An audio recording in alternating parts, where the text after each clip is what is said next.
আপনি কি graphic designer হতে চান? আপনি কি ইমেজ এডিটিং এর কাজ করতে চান? তাহলে আজকের ক্লাস আপনার জন্য খুবই গুরুত্বপূর্ণ হতে যাচ্ছে।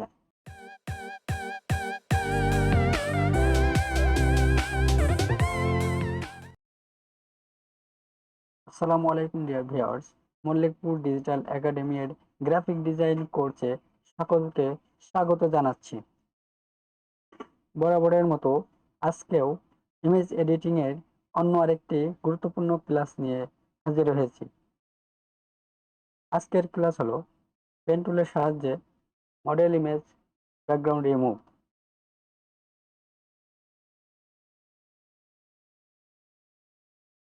গত ক্লাসগুলোতে আমরা দেখেছিলাম যে কিভাবে আমরা প্রোডাক্ট ইমেজ ব্যাকগ্রাউন্ড রিমুভ করব। তো আজকের এই ক্লাসটা গ্রাফিক ডিজাইনারদের জন্য খুবই গুরুত্বপূর্ণ হতে যাচ্ছে। যারা এই ক্লাসটা গুরুত্বপূর্ণ সহকারে দেখবে তারা পেন টুলের ব্যবহার সম্পর্কে খুব ভালোভাবে আয়ত্ত করতে পারবে। তো চলেন আমরা আর দেরি না করে আমাদের ফটোশপের স্ক্রিনে চলে যাই।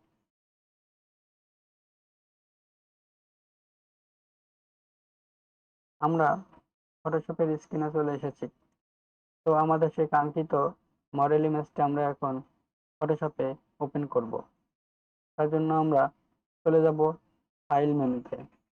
ফাইল মেনু থেকে আমরা ওপেনে ক্লিক করব এবং আমরা এখানে যে ফাইলের ভিতরে ইমেজটি রেখেছি সেই ইমেজটি আমরা সিলেকশন করে ওপেনে ক্লিক করব। আপনারা দেখতে পাচ্ছেন যে আমাদের মডেল ইমেজটি আমাদের ফটোশপে ওপেন হয়েছে। তো এখন আমরা আমাদের প্রসেসিং শুরু করে দিব। সম্মানিত দর্শক শ্রোতা, আমাদের প্রথমে এই মডেল ইমেজের নতুন একটা লেয়ার নিতে হবে। আপনারা দেখতে পাচ্ছেন যে ডান সাইডে আপনারা দেখতে পাচ্ছেন যে ডান সাইডে একটি ব্যাকগ্রাউন্ড লেয়ার নামে লেয়ার হয়েছে। তো এই ব্যাকগ্রাউন্ড লেয়ারটি লক করা আছে। আমাদেরকে অবশ্যই মনে রাখতে হবে যে কাজ করার ক্ষেত্রে ব্যাকগ্রাউন্ড লেয়ারে কখনোই ইমেজের কাজ করা যাবে না। তো এর জন্য আমাদেরকে একটি নতুন লেয়ার কপি করতে হবে। নতুন লেয়ার আপনি বিভিন্নভাবে কপি করতে পারেন। আপনি এই ব্যাকগ্রাউন্ড লেয়ারটি এই নতুন লেয়ারের উপরে প্লাস আইকনের উপরে এনে ছেড়ে দিলে এটি কপি হয়ে যাবে। এমনকি আপনারা যদি কিবোর্ডের কন্ট্রোল যে প্রেস করেন তাহলেও আপনারা একটি নতুন লেয়ার ক্রিয়েট করতে পারবেন। তো দেখলেন যে আমাদের নতুন একটি লেয়ার ক্রিয়েট হয়ে গেছে। আমরা ইচ্ছা করলে লেয়ারের নাম দিয়ে দিতে পারবো মনে রাখার জন্য। তো আমরা ওয়ার্ক লেয়ার রেখে দিলাম এবং আমরা নতুন আরেকটি লেয়ার নিব এবং এই লেয়ারে আমরা কালার প্লেট নামে এই লেয়ারের নাম দিব আমরা কালার প্লেট। আমরা ফরগ্রাউন্ডের উপরে কালার সিলেকশন করার পরে যখন অল্টার ব্যাক স্পেস ক্লিক করব তখন আমাদের লেয়ারে কালার অ্যাড হয়ে যাবে। তো এরপরে আমরা আমাদের যে লেয়ারের উপরে কাজ করব সেই লেয়ারটি সিলেকশন করব। তার আগে আমরা এই লেয়ারের নাম দিয়ে দেব।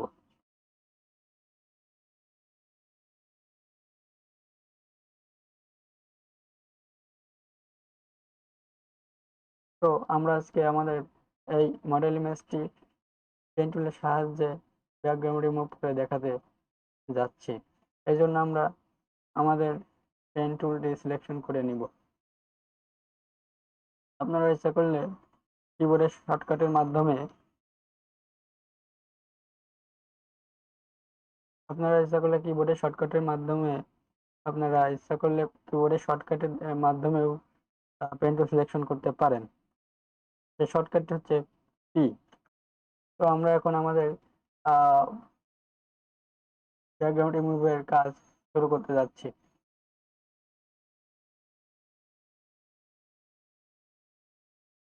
আপনারা আপনাদের ইচ্ছা মতো যতটুকু সম্ভব জুম করে নেবেন।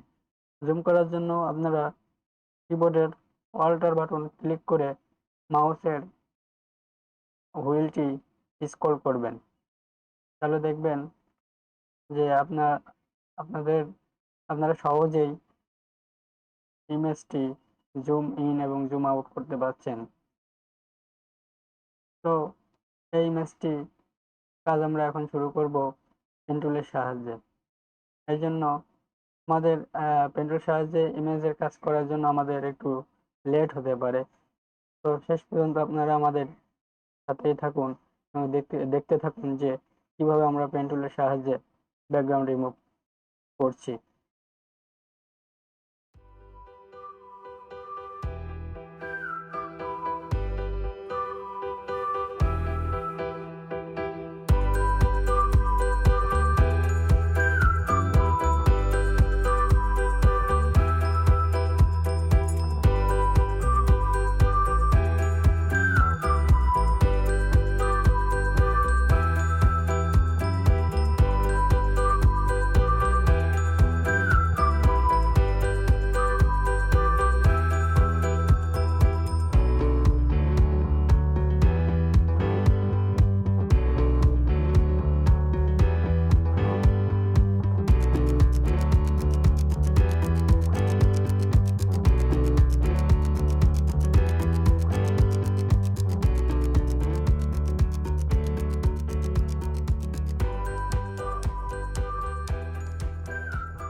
ডিয়ার ভিউয়ার্স, আপনারা দেখলেন যে আমাদের পেন্টুলের কাজ প্রায় শেষ হয়ে গেছে। আমরা ক্লিক করে পেন্টুলের সাহায্যে এই মডেল ইমেজের চারিপাশ সিলেকশন করেছি। একটা জিনিস আপনারা দেখতে পারবেন যে আমাদের চারিপাশটা সিলেকশন হয়েছে, বাট এই যে এখানটা আর এখানটা আমরা সিলেকশন করতে পারিনি, এবং এখানেও কিছু জায়গা রয়েছে যেখানে আমরা পেন্টুলের সাহায্যে সিলেকশন করতে পারিনি। তো আমরা যদি মনে করি এগুলো সিলেকশন করব, এগুলো আমরা করে নিতে পারি। তো আপনারা দেখেন যে পেন্টুল কিভাবে আমি ব্যবহার করছি। আপনারা দেখতে পাচ্ছেন যে এখানে একটি হ্যান্ডেল জাতীয় কিছু আর কি বাড়তি হয়ে রয়েছে। তো এই হ্যান্ডেলটা আপনারা কিভাবে কাটবেন? অনেকে এই বিষয়টা শেয়ার করে না, তারা তাদের মতো কাজ করে দেখিয়ে চলে। তো এই বিষয়টা খুবই গুরুত্বপূর্ণ বিষয় পেন্টুল চালানোর ক্ষেত্রে। তো আপনারা এই হ্যান্ডেলটা কাটার জন্য কিবোর্ডের অল্ট বাটন প্রেস করে আপনারা যখন প্রেস করে ধরবেন, তখন দেখবেন যে এই পেন্টুলের পিছনে একটি তীর আকৃতির একটা আইকন ক্রিয়েট হয়েছে। তো এমত অবস্থায় আপনারা যখন পেন টুলটি ক্লিক করবেন, তখন এই হ্যান্ডেলটি কেটে যাবে। এমনকি আপনারা ইচ্ছা করলে অল্টার ক্লিক করে ধরে এই যে হ্যান্ডেলটি আপনারা মুভ করতে পারেন, আপনাদের ইচ্ছা মতো আপনারা মুভ করতে পারেন। তো চলুন বাকি কাজটা আমরা করে ফেলি।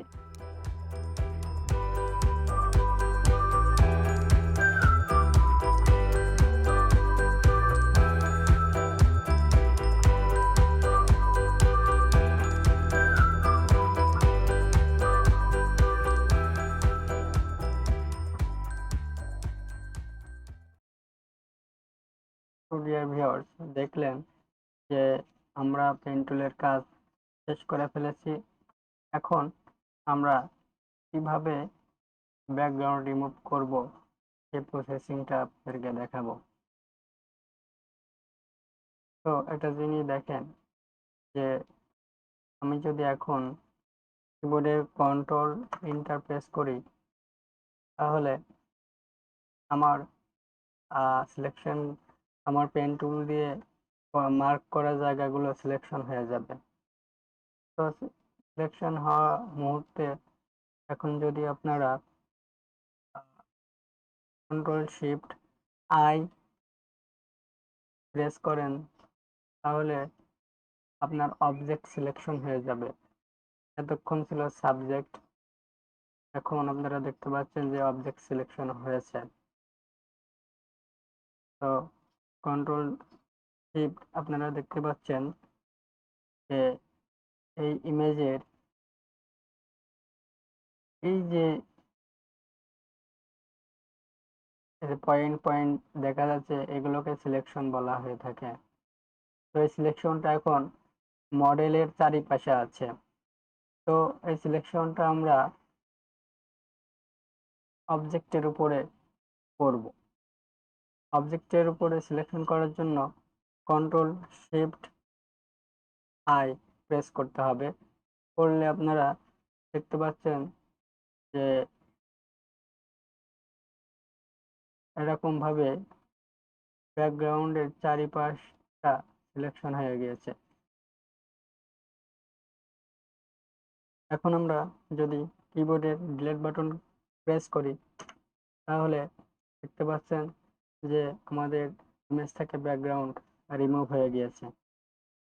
এখন আমরা কন্ট্রোল ডি দিয়ে সিলেকশনটাকে ডিসিলেক্ট করব। তো আপনারা দেখলেন যে পেন টুলের সাহায্যে কিভাবে মডেল ইমেজের ব্যাকগ্রাউন্ড রিমুভ করতে হয়। তো আপনারা যদি মনে করেন যে এই মডেল ইমেজের পিছনে অন্য একটি ফটোগ্রাফি ইমেজ এনে আপনারা দিবেন, বা বিভিন্ন ভিউ, বিভিন্ন প্রকার ইমেজ আপনারা ইচ্ছা করলে এই মডেলের পেছনে আপনারা দিতে পারেন। তো এরকম একটি ইমেজ আমরা এখন ওপেন করব। মনে করেন এই ইমেজটি আমরা ওপেন করছি,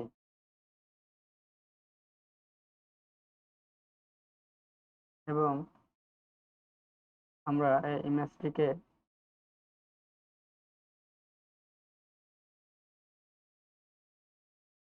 ধরে টান দিয়ে এই মডেলের যে শেপ আছে সেই শেপের সাথে আমরা অ্যাডজাস্ট করে দিলাম। কিন্তু আপনারা দেখতে পাচ্ছেন যে এই ইমেজটি মডেলের উপরে হওয়ার কারণে মডেলটি নিচে পড়ে গিয়েছে। তো এর জন্য আমাদের করতে হবে কি, এই মডেলের ইমেজটিকে ড্র্যাগ করে ধরে এই ইমেজের উপরে ছেড়ে দিতে হবে। ছাড়লে আপনারা দেখতে পাচ্ছেন যে মডেলটি উপরে চলে এসেছে। তো দেখেন যে কত সুন্দর ভিউ ক্রিয়েট হয়েছে। যখন আপনারা মডেলটি এইভাবে দিবেন, তখন অনেক সুন্দর একটি আহ দৃশ্য সৃষ্টি হয়ে যাবে। তো এইভাবেই সাধারণত যারা স্টুডিওতে কাজ করে থাকে, তারা এইভাবেই পেন টুলের সাহায্য না হোক অন্য কোনো ইজি ওয়েতে তারা এভাবে ব্যাকগ্রাউন্ড রিমুভ করে অন্য আরেকটি ব্যাকগ্রাউন্ড নিয়ে এসে অ্যাড করে দেয়। তো আপনারা দেখলেন যে কিভাবে পেন টুলের সাহায্যে ব্যাকগ্রাউন্ড রিমুভ করা যায়। তো এখন আমরা এই ইমেজটিকে সেভ ইমেজ করব। সেভ ইমেজ করার জন্য ফাইল থেকে সেভ এজে যাব। সেভ এজে যাওয়ার পরে আমরা যে কোনো একটা ডেস্টিনেশন দেখিয়ে দেব। তো আমরা নিউ ভলিউমে গিয়ে, তো আমরা এখন ডেস্টিনেশন দেখিয়ে দিব কোথায় আমরা সেভ করব। তো আমি এই প্লেসটায় সেভ করব। তো সেভ করার জন্য আমি কোন ধরনের ফরম্যাটে সেভ করতে যাচ্ছি, এখানে দেখতে পাচ্ছেন আপনারা বিভিন্ন ধরনের ফরম্যাট রয়েছে। এই ফরম্যাটগুলোই আপনারা সেভ করতে পারেন। তো আমি এই ইমেজটিকে পিএসডি ফরম্যাটে সেভ করব। আমি সেভ দিলাম এবং আমি যদি মনে করি যে আমি এটাকে পিএনজি কিংবা জেপিজি ফরম্যাটে সেভ করব, এটাও আমরা করতে পারবো এখান থেকে। তো দেখলেন যে আমরা জেপিজি ফরম্যাটেও আমরা সেভ দিয়েছি।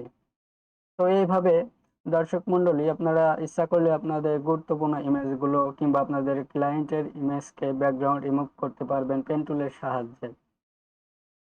তো আহ, আজকের ক্লাসে আপনারা আশা করি অনেক কিছু শিখতে পারবেন। যদি আপনাদের কাছে মনে হয় যে আহ, এই টিউটোরিয়ালের মাধ্যমে আপনারা উপকৃত হয়েছেন, তাহলে অবশ্যই আমার চ্যানেলটিতে একটি লাইক দিবেন এবং আমার চ্যানেলটি সাবস্ক্রাইব করে না থাকলে অবশ্যই সাবস্ক্রাইব করবেন।